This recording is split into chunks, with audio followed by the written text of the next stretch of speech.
Урматтуу мусулман бир тууганым, кандай кооз нерсе мусулман Аллах Тааланын астына күнөөнөн жеңил болуп, таат ибадат сооптор оор болуп барса,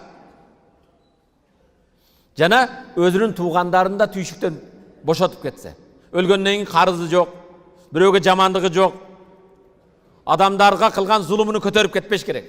Тирүү кезинде жоюп жок кылгын.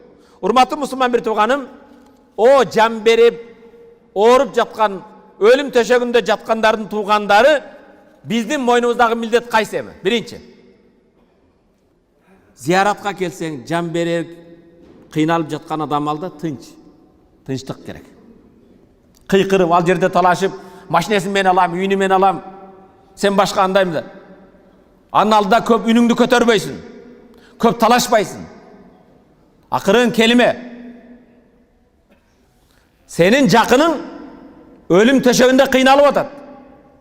Анын кыйналганына азабына азап кошпогун, кыйынчылыгына кыйын кошпогун. Ошондой эле этекам бил хабар фи тилка саа. Жакшы бил хабар хайр. Жакшы сөздөр сүйлө. Иншалла табыз жакшы де. Иманында бекемеде. Кудай Таала рахматын алат. Умму Салама деген пайгамбардын өмүр жолдошу айтат. Аллах Тааладан разы болсун. Анна Расулуллах иза хазартум ал марада, пайгамбар айт, ал марида, силер оору адамдын жанына келсеңер дейт пайгамбар айтат.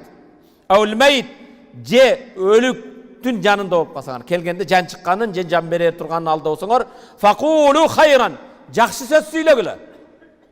Эмне үчүн? Фа иннал малаиката юамминуна ала ма тaqulun. Себеп периштелер силердин айткан сөзүңөргө амин, амин деп турат. Силер көрбөгөн периштелер бар ал жерде. Жакын жан берер адамдын жанында турган адам, лaqinu маутакум ла илаха иллаллах, жан берүүчү адамга ла илаха иллаллах келимесин эскертип тур. Айт дебейсиң.